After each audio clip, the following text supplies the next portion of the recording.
Hello बच्चों, vibrant physics by Ashutosh Gupta channel में आपका स्वागत। हम क्लास 12 की भौतिक विज्ञान का अध्ययन कर रहे हैं और 7th चैप्टर विद्युत धारा के चुंबकीय प्रभाव कंटिन्यूस चल रहा है।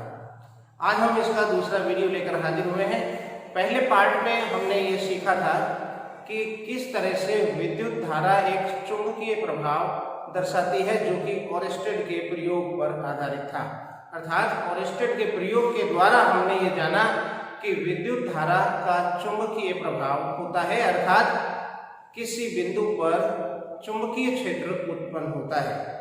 आज हम ये जानेंगे कि विद्युत धारा के कारण किसी बिंदु पर उत्पन्न चुंबकीय क्षेत्र का मान कितना होता है, और इसे समझने के लिए हम एक नियम को समझेंगे जो है बायो तथा सावर्ट का नियम।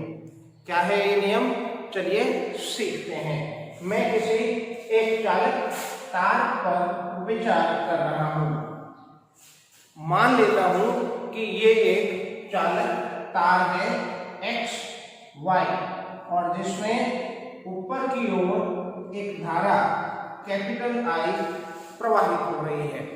तो यदि ओरेस्टेड के प्रयोग पर विचार करें तो उसके अनुसार इसके तार के चारों ओर एक चुंबकीय क्षेत्र उत्पन्न होगा। अब यदि किसी बिंदु पर विचार करें तो बिंदु P पर एक चुंबकीय क्षेत्र उत्पन्न होगा, लेकिन कितना उत्पन्न होगा इसे जानने के लिए हमें बायो सावर्ट के नियम पर विचार करना पड़ेगा। बायो सावर्ट ने किसी धारावाही चालक के कारण हवा या निर्वात में स्थित किसी बिंदु पर अपने प्रायोगिक प्रेक्षणों के आधार पर एक नियम प्रतिपादित किया, जिसमें इन्होंने 4 मुख्य बिंदु बताए। इसे ही हम बायो सावर्ट का नियम कहते हैं। और इसे समझने के लिए मैंने एक चालक तार XY ले लिया है, जिसमें कैपिटल I धारा प्रवाहित हो रही है, और किसी बिंदु P पर हमें चुंबकीय क्षेत्र ज्ञात करना है। बच्चों, यहाँ ये जानना आवश्यक है कि बायो सावर्ट ने जो नियम दिया वो किसी धारावाही अल्पांश के लिए दिया। इस संपूर्ण चालक के कारण कितना चुंबकीय क्षेत्र उत्पन्न होगा ये नहीं, बल्कि इसके किसी अल्पांश के कारण कितना चुंबकीय क्षेत्र उत्पन्न होगा ये जानकारी बायो सावर्ट के नियम से मिलती है। और उस जानकारी के आधार पर हम संपूर्ण चालक के कारण उत्पन्न चुंबकीय क्षेत्र ज्ञात कर सकते हैं। और इसलिए मैं यहाँ एक अल्पांश की कल्पना कर लेता हूँ। मान लेता हूँ ये एक अल्पांश है। अल्पांश नाम से क्लियर है, अत्यंत है, अल्प लंबाई है, जिसे मैं नाम dl दे देता हूँ। अल्पांश की लंबाई dl, और अल्पांश किस दिशा में है तो धारा की दिशा में है, अर्थात धारा अल्पांश की दिशा में है। इस अल्पांश के कारण इस बिंदु पर कितना चुंबकीय क्षेत्र उत्पन्न होगा ये बायो सावर्ट ने बताया। और यहाँ ये भी ध्यान रखना होगा कि ये बिंदु P अल्पांश से कितना दूर है। तो इसके लिए मैं एक अल्पांश के मध्य बिंदु की कल्पना करता हूँ। ये अल्पांश का मध्य बिंदु ले रहा हूँ, जिसे मैं O नाम दूं, और इस अल्पांश के मध्य बिंदु से बिंदु P की दूरी को मैं स्मॉल r सदिश नाम दे रहा हूं। यानी इस दिशा में r दूरी है, दूरी पर बिंदु P स्थित है। तो फिर बायो सावर्ट के नियम पर विचार करें तो बायो सावर्ट ने किसी धारावाही अल्पांश के कारण उससे स्मॉल r दूरी पर स्थित किसी बिंदु P पर चुंबकीय क्षेत्र ज्ञात करने के लिए एक नियम प्रतिपादित किया, जिसे बायो सावर्ट का नियम कहते हैं। मैंने ये आपके लिए लिख के रखा है, जिसे आप नोट कर लें। किसी धारावाही चालक के कारण किसी बिंदु पर उत्पन्न चुंबकीय क्षेत्र ज्ञात करने के लिए अपने प्रायोगिक परीक्षण के आधार पर बायो तथा सावर्ट ने एक नियम प्रतिपादित किया, जिसे बायो सावर्ट का नियम कहते हैं। मान लिया किसी धारावाही चालक में I धारा प्रवाहित हो रही है, और चालक के किसी अल्पांश, जो कि हमने यहाँ अल्पांश लिया है, अल्पांश के कारण इससे r दूरी पर उत्पन्न चुंबकीय क्षेत्र भी मैंने मान लिया dP होगा। तो बायो सावर्ट के नियम अनुसार अब यहाँ से बायो सावर्ट का नियम प्रारंभ है। किसी धारावाही अल्पांश अल्पांश dl के कारण हवा या निर्वात में स्थित किसी बिंदु P पर उत्पन्न चुंबकीय क्षेत्र dP का मान इन 4 बातों पर निर्भर करेगा, जो मैं आपको बताने जा रहा हूं। तो यहाँ पहला पॉइंट है उत्पन्न चुंबकीय क्षेत्र dP का मान चालक में प्रवाहित धारा के समानुपाती होती है। चालक में प्रवाहित धारा के समानुपाती होती है। ये इन्होंने अपने प्रायोगिक परीक्षणों के आधार पर पाया। उन्होंने पाया कि जब धारा का मान दुगना कर दिया जाता है तो उत्पन्न चुंबकीय क्षेत्र भी दुगना हो जाता है। इसे कैसे लिखेंगे? अर्थात dB समानुपाती I। अब चुंबकीय क्षेत्र के हम मान की बात कर रहे हैं, इसलिए हम इसको परिमाण के रूप में लिखेंगे। दूसरी बात इन्होंने क्या पाई? प्रायोगिक परीक्षणों के आधार पर इन्होंने ये पाया कि अल्पांश लेना तो छोटा ही है, लेकिन अल्पांश की लंबाई यदि बढ़ा दी जाए तो भी उत्पन्न चुंबकीय क्षेत्र का मान बढ़ जाता है। यानी जो उत्पन्न चुंबकीय क्षेत्र है बिंदु P पर, ये अल्पांश की लंबाई के समानुपाती होता है। ये इनका दूसरा बिंदु है। dB का मान अल्पांश dl के समानुपाती होता है। इसे हम गणितीय रूप में इस प्रकार लिख सकते हैं, dB समानुपाती dl लंबाई के समानुपाती होता है। तीसरी बात क्या है? यह है कि अल्पांश और बिंदु P को मिलाने वाली रेखा के बीच कितना कोण बनता है, इस कोण पर भी निर्भर करता है। कोण किसके बीच में? तो ध्यान रखें, अल्पांश तथा अल्पांश के मध्य बिंदु से बिंदु P को मिलाने वाली रेखा के बीच बनने वाले कोण। कौन सा कोण? अल्पांश तथा अल्पांश के मध्य बिंदु से बिंदु P को मिलाने वाली रेखा के बीच बनने वाले कोण की ज्या के समानुपाती होता है। ज्या मतलब साइन, कोज्या मतलब कॉस और स्पर्श ज्या मतलब टेन। ये इनके हिंदी नाम है। तो मैं लिखूं कि अल्पांश तथा अल्पांश के मध्य बिंदु, अल्पांश तथा अल्पांश के मध्य बिंदु से बिंदु P को मिलाने वाली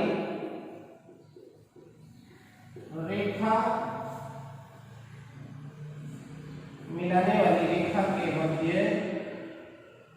बने कोण की ज्या के समानुपाती होता है। इसे आप कैसे लिखेंगे? अर्थात dB directly proportional to sine theta.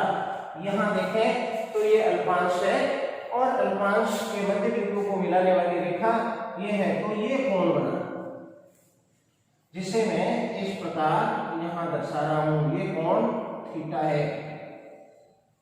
अगर चालक रैखिक नहीं है, यदि चालक रैखिक है तो आपको कोई दिक्कत आएगी नहीं कि ये अल्पांश और इससे ये दूरी, तो ये कोण सीधा लिया जा सकता है।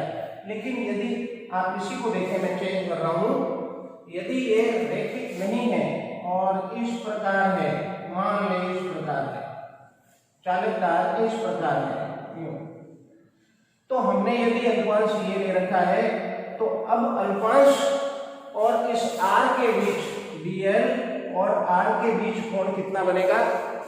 तो इसके लिए आपको इस अल्पांश पर एक स्पर्श रेखा लेनी होगी, जो यही ब्लैक लाइन स्पर्श रेखा बन जाएगी और इसके बीच कोण यही रहेगा। यानी यहाँ एक स्पर्श रेखा लेके हम इस कोण को समझ सकते हैं। तो ये इस कोण की ज्या के समानुपाती होती है। ये तीसरा बिंदु है जिसे मैं क्रमशः समीकरण देखा जाता हूं। जो हमें चाहिए होती है हम उसे समीकरण नंबर दे देते हैं। तो 3 बिंदु हैं, चौथे बिंदु पर चले, आप नोट कर लें इसे। बच्चों चौथी बात इन्होंने जो कही वो ये कि किसी बिंदु पर उत्पन्न चुंबकीय क्षेत्र का मान अल्पांश के मध्य बिंदु तथा बिंदु P को मिलाने वाली रेखा के बीच की दूरी के वर्ग के व्युत्क्रमानुपाती होती है। अर्थात ये नियम भी व्युत्क्रम वर्ग के नियम का पालन करता है। तो मैं लिखूं चौथा बिंदु अल्पांश के मध्य बिंदु तथा बिंदु P को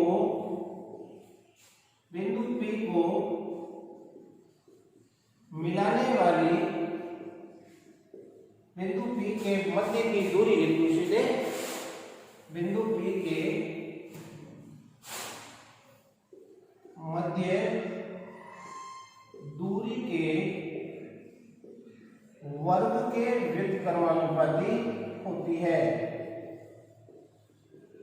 क्रमानुपाती होती है। इसे गणितीय रूप में कैसे लिखेंगे? तो dB समानुपाती 1/r², यानी चुंबकीय क्षेत्र का मान दूरी के वर्ग के व्युत्क्रमानुपाती होता है। और इसे मैं समीकरण नंबर 4 दे दूं।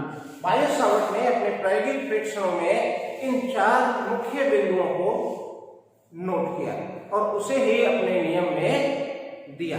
अब यदि इन चारों बिंदुओं को हम मिला दें समीकरण 1 से 4 तक, तो हमें बायो सावर्ट का नियम मिल जाएगा। समीकरण 1 से 4 तक dB वैल्यू की का मान समानुपाती होगा I dl sin थीटा। तीनों समानुपाती है और एक ये व्युत्क्रमानुपाती है। तो मैं ऐसे लिख सकता हूं I dl sin theta upon r²। हालांकि ये भी r लंबाई है जो किसी दिशा में है, लेकिन जब हम सदिश रूप करेंगे तो ये लिखना स्पष्ट जरूरी होगा। अब चुंबकीय क्षेत्र का मान इन 4 बातों पर निर्भर करता है और यदि मैं समानुपाती का निशान हटाऊं तो हर बार की तरह हम जानते हैं एक स्थिरांक आता है और हर बार स्थिरांक भिन्न भिन्न होता है। यहाँ पर जो स्थिरांक है उसे मैं एक नाम दे देता हूं, मान लेता हूं कोई स्थिरांक k आया, that is I dl sin theta by r²। यदि हम विद्युत क्षेत्र के डेरिवेशंस पे विचार करें तो वहां पर जो k का मान आ रहा था, यानी स्थिरांक हमें मिल रहा था, वो स्थिरांक k बराबर 1/4 पाई एप्सिलॉन 0 था। लेकिन चुंबकीय क्षेत्र में जो स्थिरांक है उसमें 4 पाई तो है, लेकिन 1/एप्सिलॉन की जगह 1/एप्सिलॉन 0 की जगह म्यू 0 है और इसलिए ये स्थिरांक इस तरह का लिया जाता है। याद रखने के लिए मैं बता रहा हूं। और इसके k का मान रखूं मैं म्यू 0/4 पाई। नोट करें आप, चलें। अब k म्यू 0/4 पाई बच्चों एक स्थिरांक है। यहां म्यू 0/4 पाई एक स्थिरांक है जिसकी वैल्यू याद रखनी होगी 10⁻⁻7 न्यूटन प्रति एम्पियर स्क्वायर होगी। हालांकि आप इसका मात्रक यहां से भी निकाल सकते हैं। B यानी चुंबकीय क्षेत्र, और चुंबकीय क्षेत्र का मात्रक क्या है? मात्रक क्या है चुंबकीय क्षेत्र का? मैं इसका मात्रक निकाल रहा हूं म्यू 0/4 पाई का, तो वेबर प्रति मीटर स्क्वायर और r² इधर लाऊं तो फिर इंटू मीटर स्क्वायर और I dl नीचे मीटर स्क्वायर I मतलब एम्पियर और dl फिर लंबाई है मीटर। तो इसका जो मात्रक बना वो हो गया वेबर प्रति एम्पियर इनटू मीटर। ये भी इसका एक मात्रक है। बच्चों हम वेबर प्रति मीटर स्क्वायर को टेस्ला कहते हैं और स्टेन के नियम में हमने इस पर विचार किया था। तो यदि वेबर प्रति मीटर स्क्वायर करो तो ये नियम कुछ ऐसे बन सकता है, weber into metre upon ampere into metre square. तो वेबर प्रति मीटर स्क्वायर को मैं क्या कहूँगा टेस्ला, तो ये हो गया tesla into metre upon ampere. तो ये इसके विभिन्न मात्रक हैं।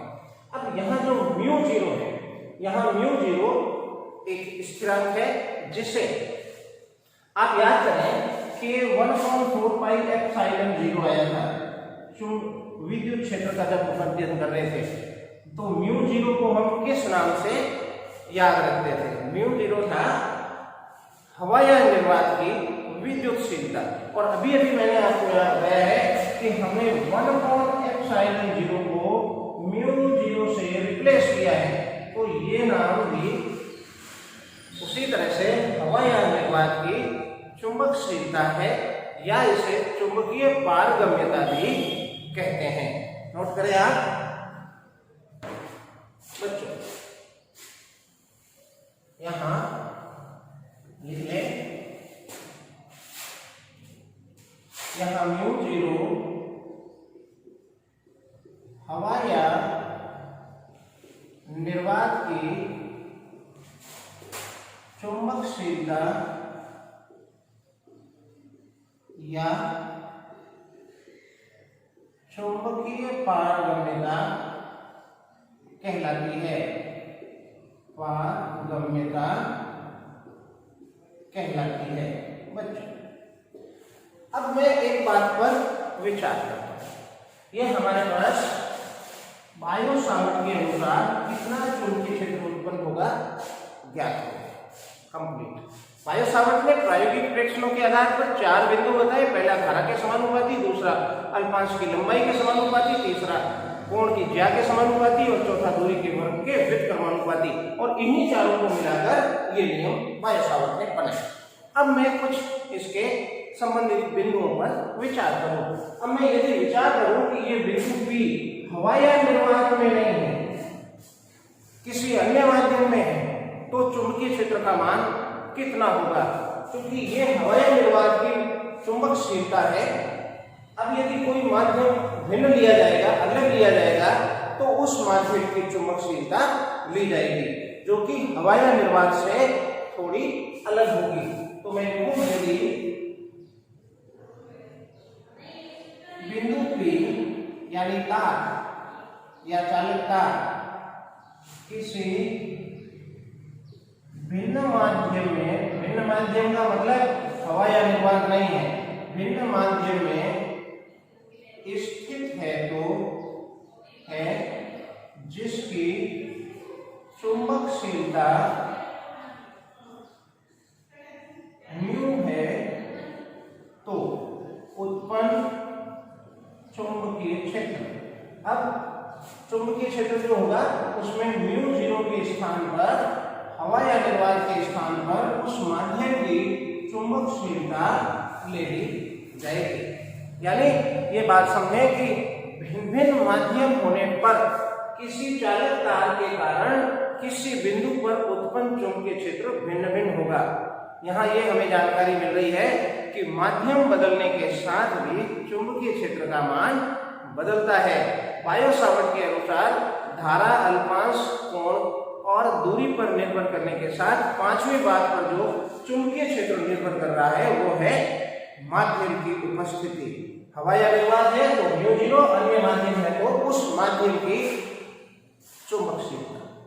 इसी तरह से हमने सीखा था विद्युतशीलता में, ये हवायान निर्वात की विद्युतशीलता थी। यदि कोई अन्य माध्यम था तो उस माध्यम की विद्युतशीलता थी जिसे हमने एप्सिलॉन नाम दिया था, और साथ ही एप्सिलॉन और एप्सिलॉन 0 का तुलना भी करी थी कि किसी माध्यम की विद्युतशीलता हवाई निर्वात की विद्युतशीलता की तुलना में कितना गुना होती है। जितना गुना होती है उसे हम अपेक्षित विद्युतशीलता कहते थे। इसी प्रकार हम यहाँ चुंबकशीलताओं के अनुपात को भी समझेंगे। यदि मैं किसी माध्यम की चुंबकशीलता को म्यू लेता हूं और हवाई निर्वात की चुंबकशीलता को μ0 लेता हूं, तो इसके अनुपात को मैं एक नया नाम दूं μr, जिसे आप समझ सकते हैं क्या नाम देंगे, आपेक्षिक चुंबकशीलता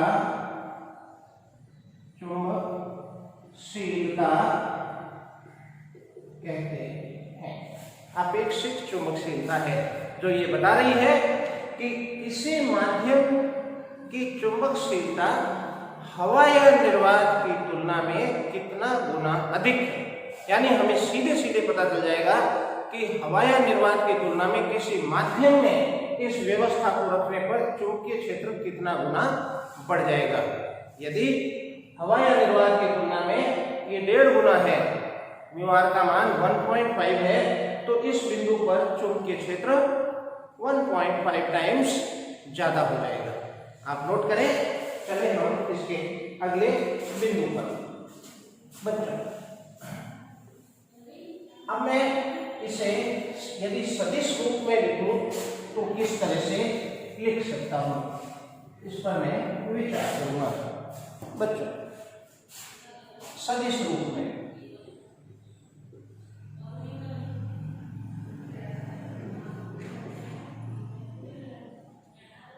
इसके दूसरे बिंदु पर मैं सदिश रूप पर विचार कर रहा हूं। तो dv सदिश यानी दिशा पर हम विचार करें तो dp सदिश, अभी तक हम परिमाण पर विचार कर रहे थे, μ0/4π। सदिश रूप में लिखने का ये तरीका है कि जितनी भी सदिश भौतिक राशियां हैं उनको आप सदिश रूप में यानी तीर लगाकर व्यक्त करते हैं। तो यहाँ ये सदिश नहीं, हवाई निर्वात में विचार कर रहे, धारा सदिश नहीं, कोई बात नहीं, dl अल्पांश की लंबाई सदिश यस एक निश्चित दिशा में है, तो dl पर सदिश लगा दिया। और बच्चों r स्क्वायर है, r स्क्वायर और स्क्वायर जो लगता है आप जानते हैं परिमाण पर लगता है, तो मैं सदिश रूप में इसे इस प्रकार से व्यक्त करूंगा। लेकिन साइन थीटा को हम क्या करेंगे? हमने सदिश व्यवस्थाओं में पढ़ा कि अदिश गुणनफल के कारण cos थीटा और सदिश गुणनफल के कारण साइन थीटा प्राप्त होता है। यानी यहाँ साइन थीटा है, इसका मतलब यहाँ एक सदिश गुणनफल आना चाहिए, तो मैं एक सदिश गुणनफल का निशान लगा देता हूँ। अब गुणनफल किसके साथ? तो अब इसके अलावा कोई भौतिक राशि बची नहीं है। यदि कोई अन्य भौतिक राशि होती तो हम मान लीजिए ए, यहाँ पर कोई भौतिक राशि ए सदिश होती तो ये ए सदिश यहाँ आ जाता, लेकिन है नहीं, तो यहाँ पर ये व्यवस्था बैठेगी नहीं। और इसलिए हम यहाँ एक 11th में आप सीख चुके हो, यहाँ हम एकांक सदिश लगाकर सदिश गुणनफल की इस प्रक्रिया को पूर्ण करेंगे। एकांक सदिश लगाएंगे तो गुणनफल पर भी कोई प्रभाव नहीं पड़ेगा और गुणनफल हटाने पर साइन थीटा वापस आ जाएगा। तो हम यहाँ एक एकांक सदिश यानी कोई सदिश r कैप लेंगे। अब ये एकांक सदिश कौन सा है? तो आप पहले देख लें कि dl और साइन थीटा, थीटा किसके बीच में था? तो थीटा dl और r के बीच में था, इसलिए dl और r लिखा है, लेकिन r सदिश नहीं लिख सकता, r एकांक सदिश लिख सकता हूँ। यहाँ पर जिसके बीच में क्रॉस होता है उसी के बीच में कोण होता है, इसलिए मैंने विचार किया कि dl के साथ क्या रहेगा, r आना चाहिए, लेकिन एकांक सदिश के रूप में, तो r एकांक सदिश मैंने यहाँ ले लिया। बच्चों, अब मैं यदि एकांक सदिश पर विचार करूं तो हम यहाँ एकांक सदिश r कैप को इस प्रकार भी लिख सकते हैं, r सदिश बटा r का परिमाण, किसी एकांक सदिश को लिखा जा सकता है। और इस स्थिति में db सदिश बराबर μ0I/4π बच्चों DL सदिश क्रॉस r कैप की जगह r सदिश अपॉन r परिमाण, और r परिमाण की दो घातें हमारे पास पहले से थी, तो ये 3 घातें बन गई। यानी सदिश रूप में हम इस तरह से भी लिख सकते हैं, ये भी इसको लिखने का एक तरीका है। ये सदिश रूप है। सदिश रूप है तो हमें इसकी दिशा पर भी विचार करना होगा। सदिश रूप में लिखने पर हमें क्या फायदा होता है? हमें फायदा ये होता है कि हमें उस भौतिक राशि की दिशा का ज्ञान हो जाता है। दिशा की, जिस इसकी दिशा किधर, तो इसकी दिशा इधर।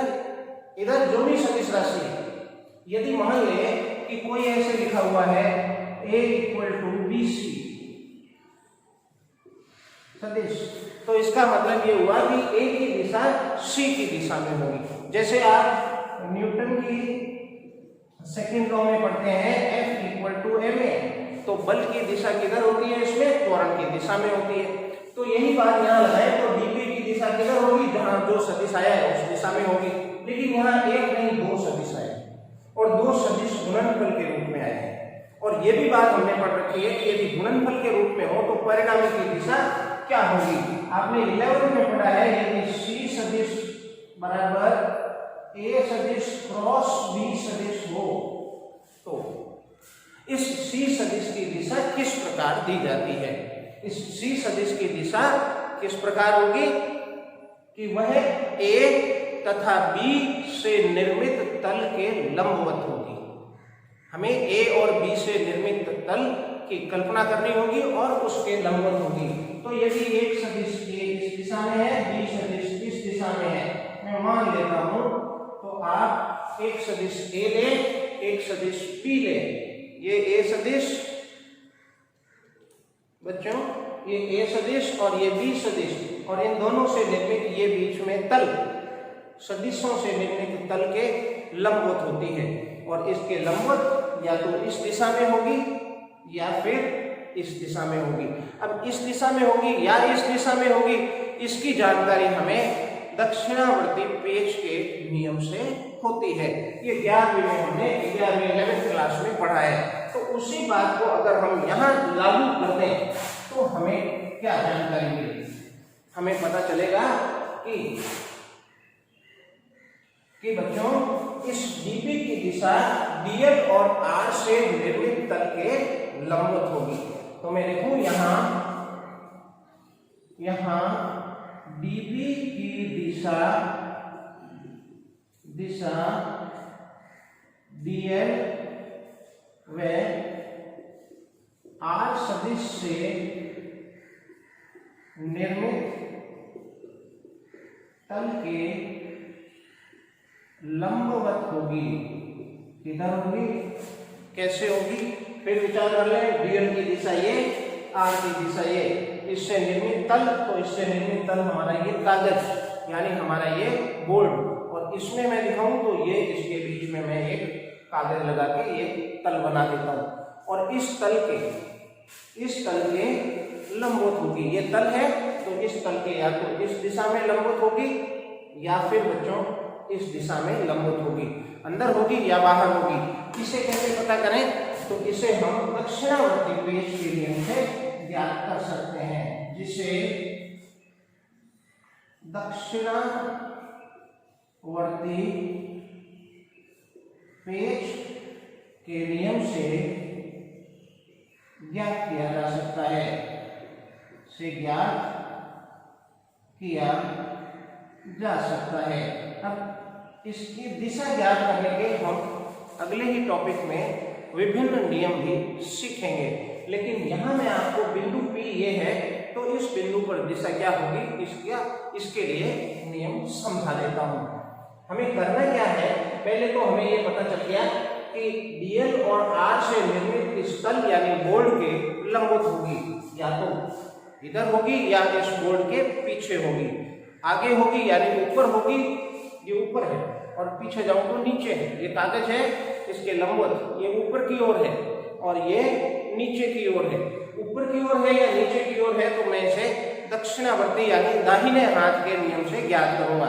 करना क्या है, जो 11th में सीखा उसी के आधार में बता रहा हूं कि इस पर विचार करें डीएल और आर पर, कि डीपी की दिशा डीएल और आर से निर्मित तल के लंबवत होगी। तो आपको कल्पना करनी है डीएल से आर की ओर पेज को घुमाने की। अब डीएल किधर, तो डीएल ये रहा, आर ये रहा, तो आप डीएल से आर की ओर किसी पेज को घुमाने की कल्पना करें। तो डीएल और आर की ओर घुमाएं, यानी ये, तो मैं इस तरह से घुमाऊंगा पेज को, और पेज घुमाने पर भारत में पूरे वर्ल्ड में पेज एक ही प्रकार से बने हैं कि इस प्रकार से घुमाने पर पेज आगे की ओर बढ़ता है। तो जिस ओर बढ़ता है वो दिशा चुंबकीय क्षेत्र की दिशा होती है, और इसलिए चुंबकीय क्षेत्र की दिशा अंदर की ओर होगी, और अंदर की ओर होगी तो अंदर की ओर की दिशा को हम कैसे दर्शाएंगे। अंदर की ओर की दिशा दर्शाने के लिए हम इस बिंदु पर एक क्रॉस लगाएंगे और गोले में रख देंगे। गोला बनाकर क्रॉस का निशान लगाएंगे तो अंदर की ओर होगी, और गोला बनाकर बिंदु का निशान लगाएंगे तो बाहर की ओर होगी।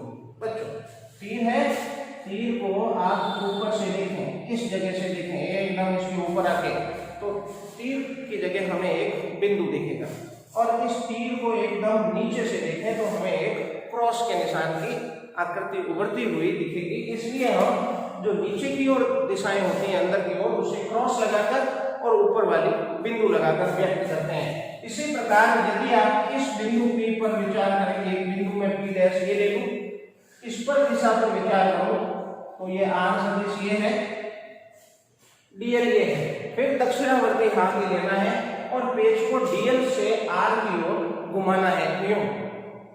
DL से R की ओर घुमाना है, DL से R की ओर घुमाना है, और जब यूं घुमाएंगे तो आपको पता है यूं घुमाना है तो पेज पीछे की ओर चलेगा।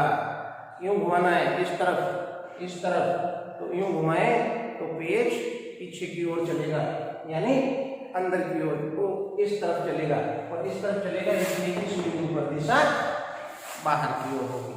तो ये हम दक्षिणावर्ती पेज के नियम से ज्ञात कर सकते हैं। तो बच्चों आप नोट करें, चलते हैं अगले बिंदु की ओर। इसी में अब हम विचार करें एक और बात। ये दूसरा बिंदु है, दूसरा बिंदु था, अब मैं तीसरे बिंदु पर विचार करूं कि यदि बिंदु P यहाँ है तो आप फॉर्मूला लगाएंगे, dp की दिशा क्या होगी, dp क्या होगा, μ0/4 I dl sin theta by r square, ये चुंबकीय क्षेत्र होगा। लेकिन यदि बिंदु P चालक तार पर ही स्थित है, इस जगह पर है या इस जगह पर है, तो इस जगह पर ये बिंदु लाने पर, ये बिंदु यदि यूं जाएगा तो कोण बढ़ेगा, यूं जाएगा तो घटेगा, और यूं आगे कोण 0 हो गया। लेकिन यदि बिंदु P यहाँ ले आऊं तो कोण 180 डिग्री हो गया। उस स्थिति में चुंबकीय क्षेत्र कितना होगा, तो मैं लिखूं यदि बिंदु P चालक तार पर स्थित है, अर्थात थीटा बराबर 0 या 180 डिग्री है, तो इन दोनों ही स्थितियों में साइन थीटा की वैल्यू 0 हो जाएगी। साइन 0 होता है, साइन 180 की वैल्यू भी 0 होती है, और उस स्थिति में ये वैल्यू पूरी 0 हो जाएगी, तो चुंबकीय क्षेत्र का मान 0 हो जाएगा। यदि बिंदु P यदि थीटा बराबर 90 डिग्री हो, तो यानी अल्पांश के लंबवत है, तो चुंबकीय क्षेत्र का मान आप समझ सकते हैं आसानी से, μ0 I dl by 4 pi r square, यानी साइन थीटा की वैल्यू 1 हो जाएगी, और इस बिंदु पर ये चुंबकीय क्षेत्र मैक्सिमम होगा। ये इसका तीसरा बिंदु था जिस पर हमने विचार किया। अब मैं एक और बिंदु पर विचार करूं, चौथा बिंदु। आप नोट करते रहे, स्क्रीनशॉट लेके रखते रहे या पॉज करके इसको नोट कर सकते हैं। चौथे बिंदु पर मैं लिखूं संपूर्ण चालक के कारण चुंबकीय क्षेत्र कितना होगा। बायो सावर्ट का नियम किसी धारावाही अल्पांश के कारण है, धारावाही अल्पांश यानी आईडीएल के कारण है। तो यदि संपूर्ण चालक के कारण करना है तो हमें क्या करना होगा। तो हम ये कर सकते हैं, यदि इसके कारण हमें चुंबकीय क्षेत्र इस बिंदु पर ज्ञात करना है तो प्रत्येक अल्पांश के कारण चुंबकीय क्षेत्र ज्ञात करके उन सभी अल्पांशों के कारण प्राप्त चुंबकीय क्षेत्रों का सदिश योग करना होगा। और इसे हम किस प्रकार से दर्शाएंगे, तो V बराबर सिग्मा, ये सदिश योग है, म्यू 0 बाई 4 पाई I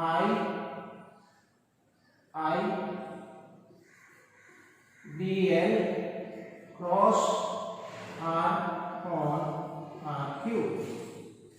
इस तरह से हम संपूर्ण तार के कारण चुंबकीय क्षेत्र ज्ञात कर सकते हैं। तो बच्चों, आपने देखा कि किस प्रकार बायो सावर्ट के नियम का उपयोग करके हम किसी धारावाही चालक के कारण किसी बिंदु पर उत्पन्न चुंबकीय क्षेत्र का मान ज्ञात कर सकते हैं। हमने विद्युत धारा के चुंबकीय प्रभाव का अध्ययन प्रारंभ किया है, जिसमें हमने ऑरेस्टेड का प्रयोग और बायो सावर्ट के नियम को समझ लिया।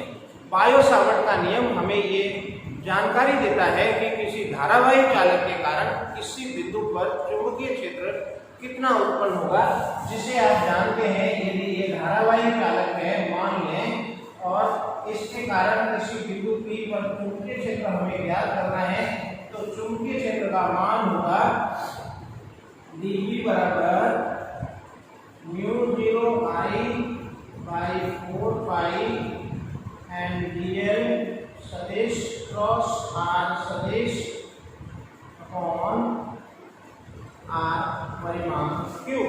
ये चुंबकीय क्षेत्र बायो सावर्ट के नियम अनुसार उत्पन्न होता है।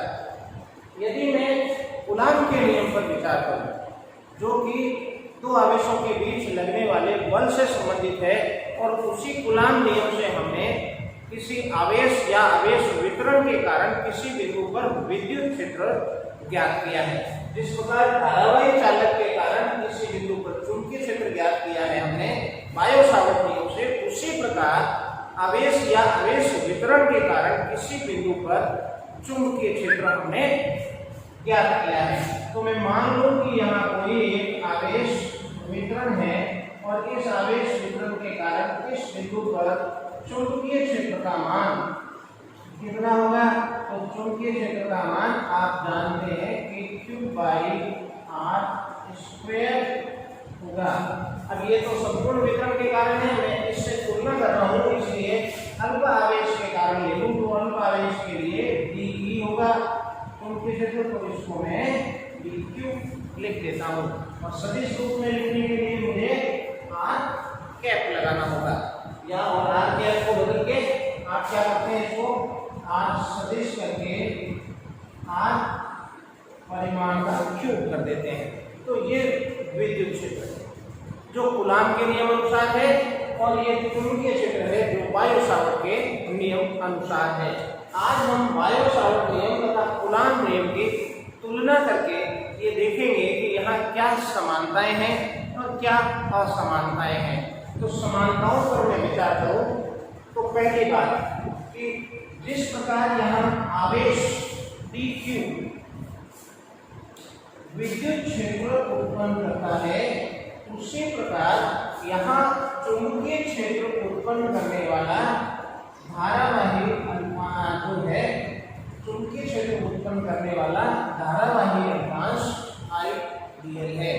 तो पहली समानता है, आप देखें कि चालक है, चालक तार में धारा बह रही है, और इसका हमने एक अल्पांश लिया था, तो धारावाही अल्पांश के कारण चुंबकीय क्षेत्र उत्पन्न होता है।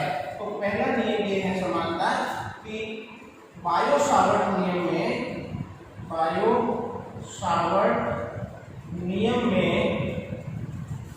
धारावाही अल्पांश क्या लिखेंगे इसको, IdL चुंबकीय क्षेत्र उत्पन्न करता है जबकि कूलाम नियम में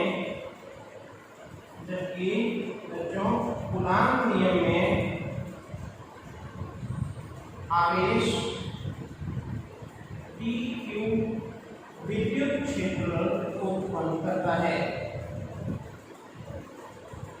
तो ये इसकी समानता देखी जा रही है कि जिस प्रकार आवेश चुंबकीय क्षेत्र उत्पन्न कर रहा है और विद्युत क्षेत्र उत्पन्न कर रहा है, उसी प्रकार धारावाही अल्पांश चुंबकीय क्षेत्र उत्पन्न कर रहा है। ये इसकी पहली समानता है। और दूसरी समानता इसकी है कि आप देखें दोनों ही व्युत्क्रम वर्ग के नियम का पालन करते हैं। चुंबकीय क्षेत्र का मान भी r² के व्युत्क्रमानुपाती होता है, यानी दूरी के वर्ग के व्युत्क्रमानुपाती होता है। यहाँ क्यूब जो आया है वो एकांक सदिश हटाने के कारण आया है। और इसी प्रकार विद्युत क्षेत्र भी दूरी के वर्ग के व्युत्क्रमानुपाती होता है, जिसे आप जानते हैं kq/r² है। ये एक्चुअल फॉर्मूला kq/r² है और r कैप हटा के यहाँ हम क्यूब लाते हैं। तो एक समानता हमें और मिली, दोनों ही नियम व्युत्क्रम वर्ग के नियम का पालन करते हैं। ये समानता है। अब चले इसकी असमानताओं पर विचार। तो असमानता इसमें क्या है आप नोट करें। असमानता जो इसमें है वो बच्चों एक तो दिशा की, गौर से देखें तो विद्युत क्षेत्र की दिशा, मैंने जैसा बताया जो तीर लगे हैं इधर जो लगा है वही दिशा होगी, तो b की दिशा r दिशा में होगी। और हमने ये सीखा भी है कि विद्युत क्षेत्र की दिशा त्रिज्यीय होती है, लेकिन चुंबकीय क्षेत्र की दिशा त्रिज्यीय नहीं होता, dm और r से निर्मित तल के लंबवत होती है, जिसे हम विभिन्न नियमों से ज्ञात कर सकते हैं। तो पहली असमानता इसकी ये है कि विद्युत क्षेत्र की दिशा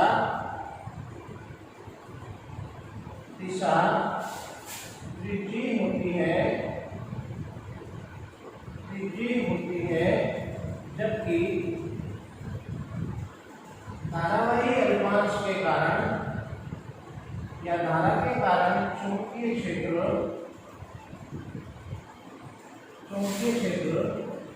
dl क्रॉस r के लंबवत होती है। अर्थात क्या लिख सकते हैं, dl और r से निर्मित तल के लंबवत होती है। ये इसकी एक असमानता है। और क्या असमानता है? अगर असमानता दूसरी पर हम विचार करें तो हम ये जानते हैं कि विद्युत क्षेत्र किसी एकल आवेश के कारण या बहुल आवेशों के कारण अर्थात आवेश वितरण के कारण ज्ञात किए जा सकते हैं, लेकिन चुंबकीय क्षेत्र हम केवल बायो सावर्ट के नियम के पर विचार कर रहे हैं, तो केवल धारावाही अल्पांश के कारण ही हम ज्ञात कर सकते हैं। तो यहाँ जो विद्युत क्षेत्र कूलाम के नियम के लिए कह रहे हैं, विद्युत क्षेत्र किसी अल्पावेश या आवेश विकिरण के कारण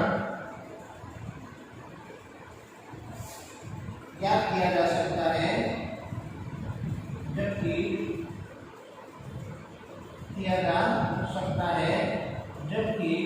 बायो सावर्ट का नियम लिख दें आप, जबकि बायो सावर्ट का नियम केवल धारावाही अल्पांशों के कारण ही ज्ञात किया जाता है या दिया गया है।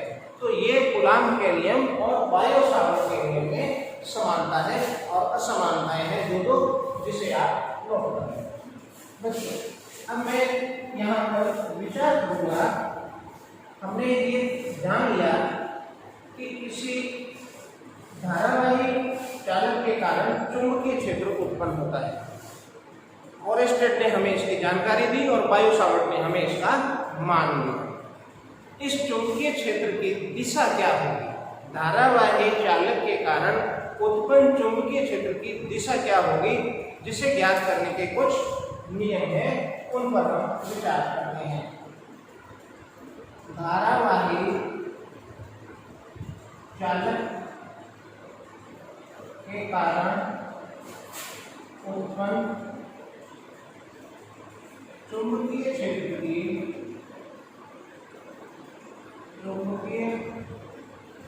की दिशा। और यहाँ दिशा समझने के लिए हमारे पास विभिन्न नियम हैं। पहला नियम स्नो नियम, मैं समझा देता हूँ, नोट आप इसको अपनी पुस्तक से करें। पूरा लिखा हुआ है प्रॉपर तरीके से, आप उसे डायरेक्ट नोट कर लें। तो स्नो नियम को हम समझने के लिए ओरेस्टेड के प्रयोग पर विचार करते हैं। तो ओरेस्टेड के प्रयोग में एक तार था AB, और इस तार में हमने एक धारा प्रवाहित करी। ये धारा प्रवाहित करी, जहाँ धारा प्रवाहित करने के लिए हमने बैटरी धारा नियंत्रक और पूंजी लगाई। और इसके नीचे हमने एक कंपास लिया। कंपास में एक चुंबकीय सुई थी जिसका N सिरा सदैव भौगोलिक उत्तर और S सिरा दक्षिण में ठहरता है। इस प्रकार से हमने व्यवस्था रखी। यदि हम चालक तार में धारा की दिशा इस प्रकार से प्रवाहित करें, यानी धारा की दिशा दक्षिण में प्रवाहित करें, धारा किधर जाए, दक्षिण से उत्तर दिशा में जाए, दक्षिण से उत्तर दिशा में जाए, तो चुंबकीय सुई का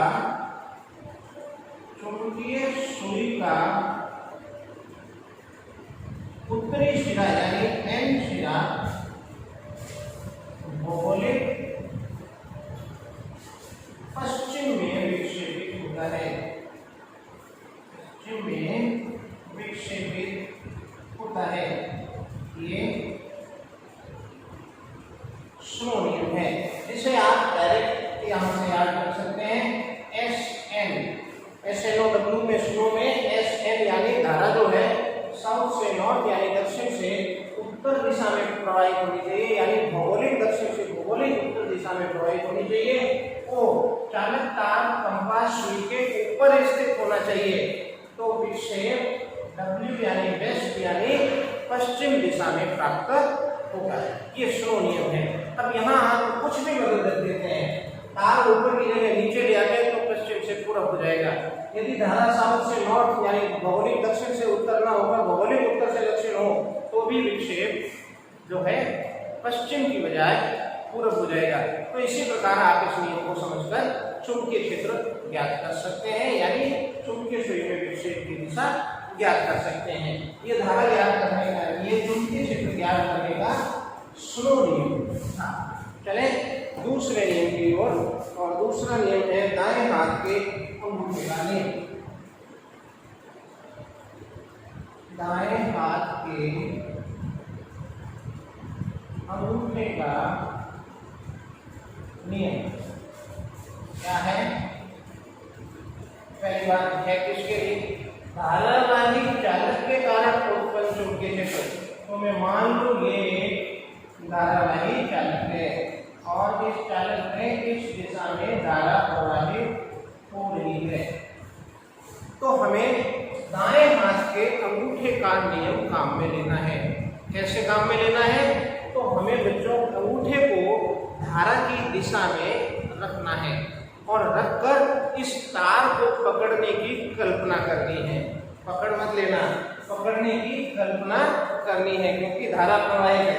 धारा जिस दिशा में है उस दिशा में, मान ले इस दिशा में है, उस दिशा में अंगूठे को रखते हुए पकड़ने की कल्पना करनी है। और पकड़ने पर मुड़ी हुई उंगलियां जो दिशा व्यक्त करेगी वो दिशा उस धारावाही चालक के कारण उत्पन्न चुंबकीय क्षेत्र की दिशा होगी। तो जब हम इस प्रकार अंगूठा रखकर पकड़ेंगे तो धारा की दिशा मुड़ी हुई उंगलियों की दिशा में होगी, इस तरह से।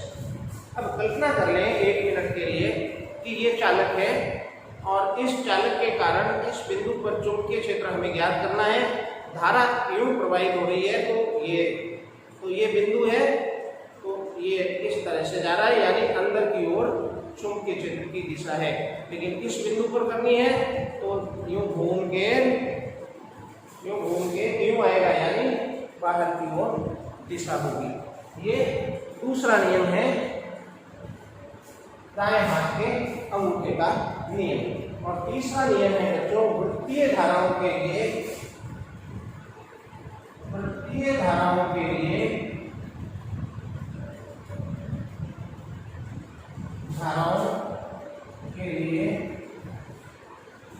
दाहिने हाथ की दाएं हाथ की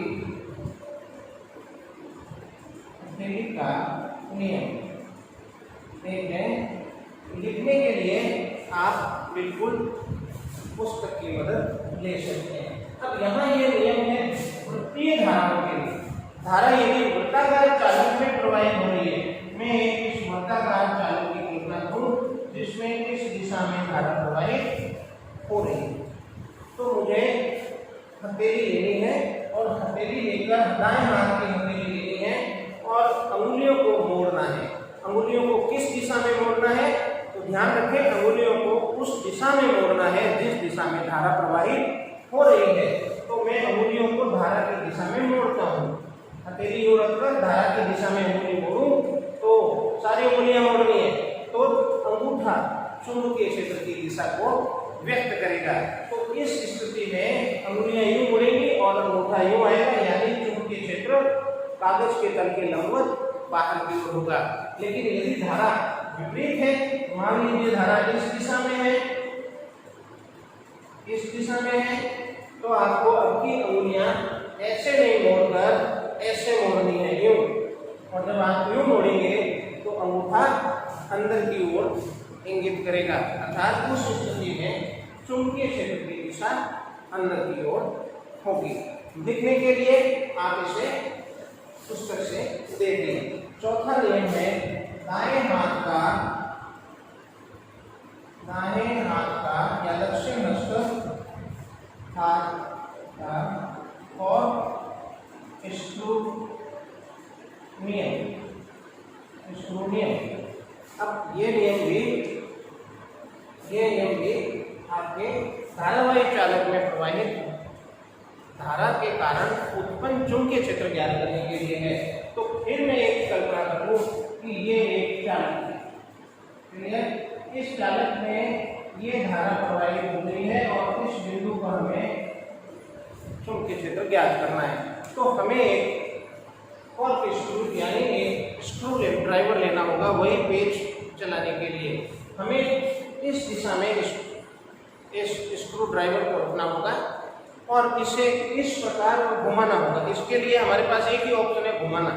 या तो यूं घुमाओ या इसको उल्टा घुमाओ। अब घुमाए किस दिशा में? तो हमें इस प्रकार से घुमाना है कि इसका पेच आगे वाली नोक धारा की दिशा में आगे बढ़े। अब हमें धारा की दिशा में आगे बढ़ाने के लिए इसको एक विशेष दिशा में ही घुमाना पड़ेगा, यूं ये, और पेच आगे बढ़ेगा।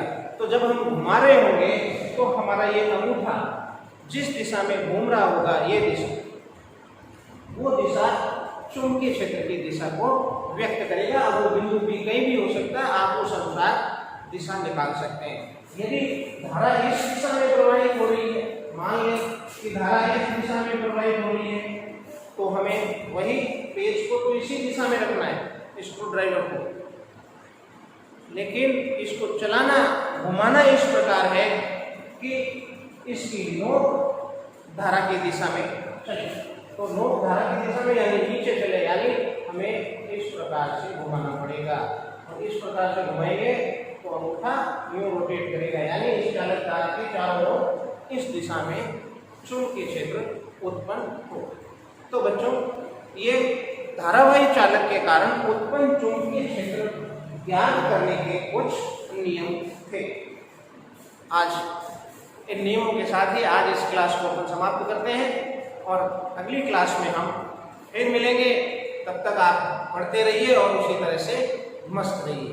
Thank you.